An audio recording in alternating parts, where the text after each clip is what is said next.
नमस्कार।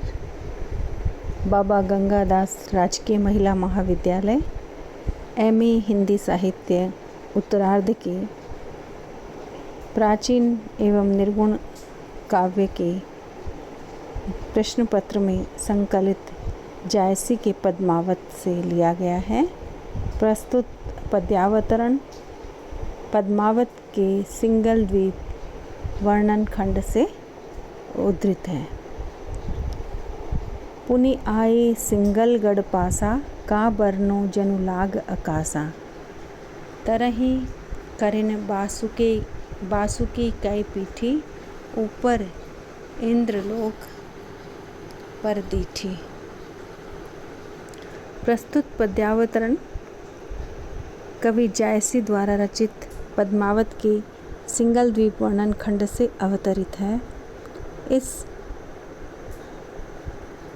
पद्यांश में जायसी सिंगल द्वीप की विशालता का और उसके चारों तरफ जो सुरक्षा की वजह से खाई बनाई हुई है उसकी ऊंचाइयों का वर्णन कर रहे हैं। कवि कहते हैं कि वहाँ बाजार से होकर के फिर उसके बाद में जो हाट के देख लिया, उसको देखने के बाद वह राजा रतन सेन सिंगल द्वीप के जो सिंगल गढ़ है उसके पास आए हैं। सिंगल द्वीप का किला गढ़ इतना ऊंचा है कि उसका वर्णन नहीं किया जा सकता। ऐसे लगता है मानो आकाश को ही छू रहा है। नीचे उस गढ़ की नींव इतनी गहरी है मानो शेषनाग की पीठ पर टिकी हुई हो, और ऊपर ऐसे लगता है जैसे उसको देखने से दृष्टि इंद्रलोक तक पहुँच जाती है। परा खोह चहु दिसि अरुबंका, कापे जांग जाई नहीं झांका। अगम असूझ देखि डर खाई, परे जो सपत पता रही जाई। उस किले के चारों ओर बहुत ही गहरी खाई बनी हुई है और वह खाई चारों दिशाओं में बहुत ही विकट बनी हुई है। उसमें झांकने पर झांका नहीं जा सकता है, और जैसे ही कोई झांकने की कोशिश करता है उसकी टांगें कांपने लगती हैं।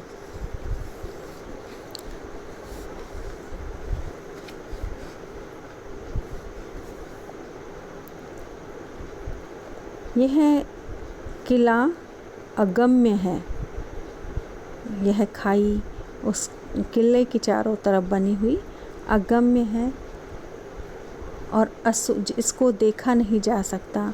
देखने पर ही डर लगता है, और जो भी इस खाई में गिर जाए वह सातों पाताल सप्त पता रही, सातों जो सात पाताल हैं उन सातों पाताल में ही पहुंच जाएगा। अर्थात ये खाइयों की गहराई सातों पाताल तक नीचे तक गहरी है। नव पोरी बाकी नवखंडा, नवो जो चढ़े जाए ब्रह्मंडा। इस सिंगल द्वीप में सिंगल द्वीप के सिंगल गढ़ में 9 दरवाजे हैं और 9 हिस्से बने हुए हैं। इस 9 मंजिल के 9 खंड के इस गढ़ में जो चढ़ जाता है वह ब्रह्मांड में ही पहुंच जाता है।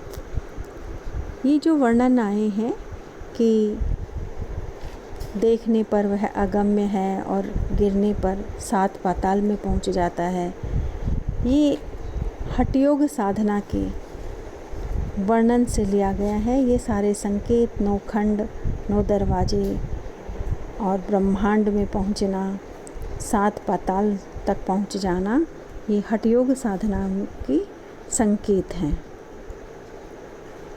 कंचन कोट जरे नग सीसा, नखतई भरी बीच जनु देसा।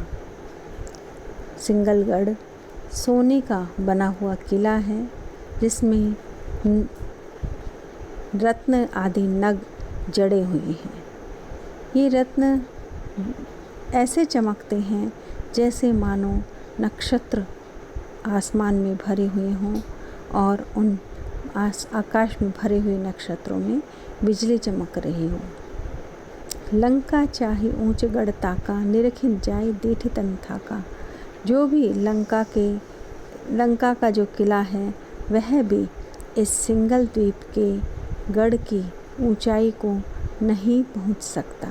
यानी सिंगलगढ़ लंका के महलों से भी अधिक ऊंचा है और देखने पर दृष्टि भी इस सिंगल द्वीप की ऊंचाई तक नहीं पहुंचती है और शरीर भी थकने लगता है। हीन समाई दीठ नहीं, जान उठाड़ सुमेर। यह इतना विशालकाय है कि हृदय में समाया नहीं जा सकता और इसकी ऊंचाई तक दृष्टि नहीं पहुंचती। कहने लगी जाना उठाड़ सुमेर। ऐसे लगता है मानो जैसे साक्षात सुमेरु पर्वत ही खड़ा हुआ है। कहने लगी कहूँ ऊंचाई, कहने लगी बरनों फेर। कि इस सिंगलगढ़ की ऊंचाई का कहाँ तक वर्णन करूं और कहाँ तक इसकी जो फेर है, चौड़ाई है, उस विस्तार है, उसका भी कहाँ तक वर्णन करूं। प्रस्तुत पद में ब्रह्मांड, नौखंड, पाताल आदि शब्दों में हठयोग साधना का संकेत मिलता है। अत्युक्ति और उत्प्रेक्षा अलंकारों का प्रयोग हुआ।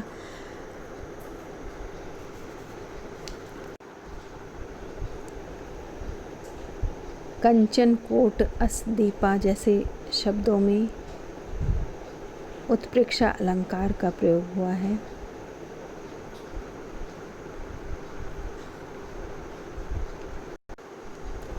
नीतिगढ़ बाँझ चले ससि सूरू, नाही त होई बाजी रथ चूरू।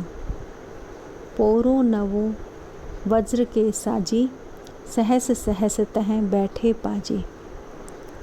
प्रस्तुत पद्यावतरण जायसी द्वारा रचित पद्मावत से अवतरित है। इस अंश में पद्मावत के सिंगल द्वीप का वर्णन किया गया है। इस अंश में कवि ने हठयोग साधना, जिसमें 9 दोरी, 7 पाताल आदि का 5 कोतवाल जैसे शब्दों का प्रयोग किया है। तो हठयोग साधना में जैसे नाड़ी होती, इड़ा, पिंगला, सुषुम्ना आदि का यहाँ पर वर्णन हुआ है।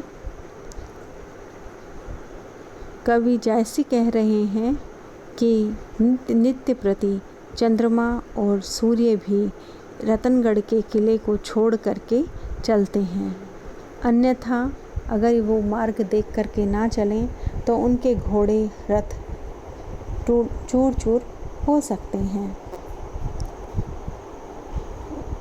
सिंगलगढ़ के 9 द्वार हीरे से जड़े हुए हैं और उन पर वज्र की जैसे बहुत ही सुंदर सज्जा की गई है और इन 9 द्वारों पर हजारों तरह के पहरेदार बैठे हुए हैं।